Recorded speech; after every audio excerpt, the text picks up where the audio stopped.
Imagine running through the darkness, hearing gunshots behind you, not knowing if you'll see tomorrow. Imagine arriving in a foreign country with nothing, not even shoes. Now imagine that same person walking the runways of Paris, breaking every rule about what beauty is supposed to look like. This is the story of Alek Wek, and I promise you, it will change how you see strength, beauty, and survival. Alek Wek was born in 1977 in Wau, South Sudan. She was one of 9 children in a loving family. Her father was a school administrator, her mother was a homemaker who raised the children with love and discipline. Life in Wau was simple but happy. Young Alek played with her siblings, helped her mother cook, and attended school. She had dreams of becoming a teacher or maybe a nurse. She never imagined leaving Sudan. She never imagined the horror that was coming. When Alek was 9 years old, civil war broke out in Sudan. The country was torn apart by conflict between the government in the north and rebel forces in the south. Wau, Alek's hometown, became a war zone.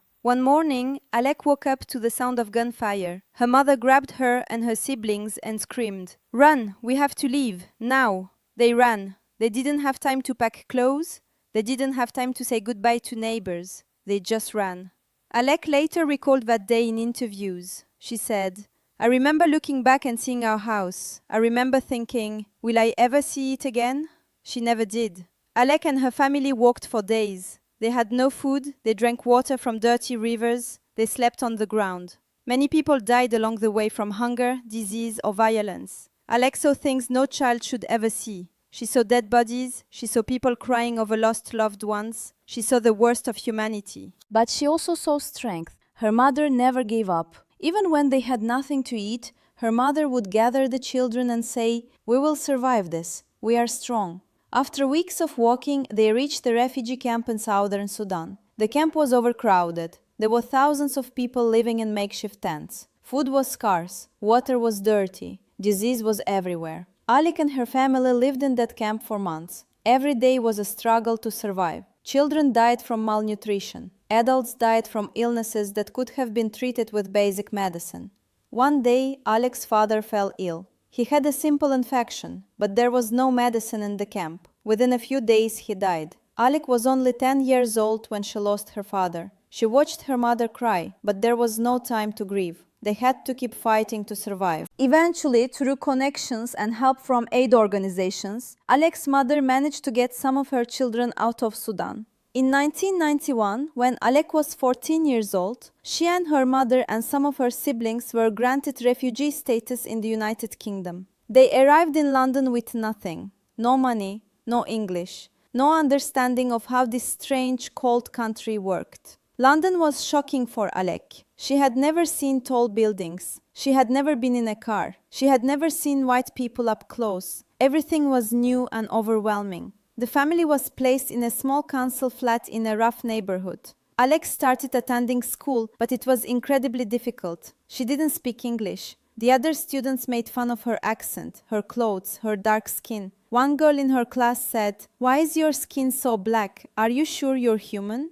Another student said, "Go back to Africa. Nobody wants you here." Alek cried herself to sleep many nights. She felt like she didn't belong anywhere. She had survived war, but now she was facing a different kind of battle. The battle to fit in, to be accepted, to be seen as human. But Alek's mother kept encouraging her. She would say, "Alek, don't listen to them. You are beautiful. You are strong.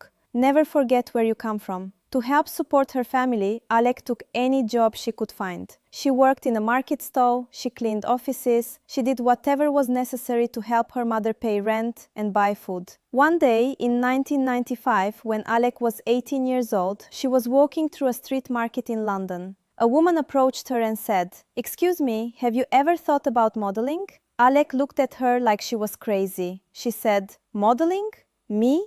No, I don't think so." The woman handed her a card and said, "I'm a talent scout. I think you have a unique look. Give me a call if you're interested." Alek took the card but didn't think much of it. She went home and told her mother. Her mother said, "Why not try? What do you have to lose?" So Alek called the number. She went to a modeling agency. The people there looked at her and were immediately interested.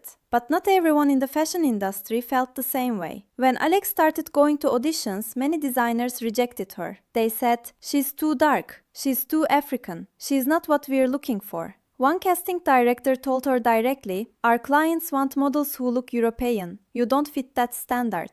Alek was hurt, but she wasn't surprised. She had spent her whole life being told she didn't fit. First in the refugee camp, then in London schools, and now in the fashion world. But then, something incredible happened. A top designer saw Alek's photos and said, "This is exactly what fashion needs. Someone real, someone different, someone who breaks the rules." In 1996, at the age of 19, Alek Wek walked her first major runway show. It was for a designer in London Fashion Week. When she stepped onto that runway, the audience gasped. Not because she was strange, but because she was stunning. Her dark skin glowed under the lights. Her tall, graceful walk commanded attention. Her confidence was undeniable. Fashion editors started calling her. Magazines wanted to book her. Designers fought to have her in their shows.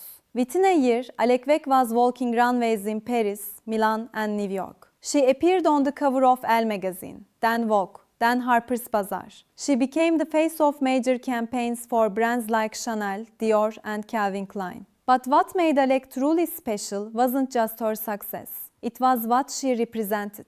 For the first time in modern fashion history, a dark-skinned African woman was celebrated, not hidden. Young black girls around the world saw Alek on magazine covers and thought, "Maybe I am beautiful too. Maybe my dark skin is not something to hide." Alek later said in an interview, "I never set out to change the fashion industry. I just wanted to survive. But if my face can help one girl love herself, then everything I went through was worth it." Alek didn't forget her roots. She used her platform to speak about the war in Sudan. She worked with refugee organizations. She donated money to help build schools in South Sudan. In 2002, Alek published a book titled Alek, From Sudanese Refugee to International Supermodel. In it, she wrote about her journey, her pain, and her hope. She wrote, "Beauty is not about your skin color. Beauty is not about your size. Beauty is about your spirit. It's about your strength. It's about surviving and still choosing to smile." Today, Alek Wek is considered one of the most influential models of all time. She opened doors for countless African and dark-skinned models who came after her. Models like Adu Takech, Nyakim Gatwech, and many others owe part of their success to Alek's courage. Alek Wek's story teaches us powerful lessons. First, trauma doesn't have to define you. Alek survived war and used that pain to fuel her purpose. Second, beauty standards are not universal. Alek proved that what one person calls ugly, the world can call iconic. Third, representation changes lives. When people see someone like them succeed, it opens their minds to possibility. Fourth, never forget where you came from. Alek used her success to help her community. Fifth, survival is not just physical, it's mental, it's emotional. It's choosing to keep going even when everything says stop. From running barefoot from war to walking runways in designer heels. From being called too dark to redefining what beauty means. Alek Wek proved that your past does not determine your future. Your strength does. So what did you learn from Alek Wek's story? Drop your thoughts in the comments below. If this story moved you, hit that like button and subscribe for more incredible African success stories. Thank you for watching, and remember, you are stronger than your circumstances and your story is not over yet.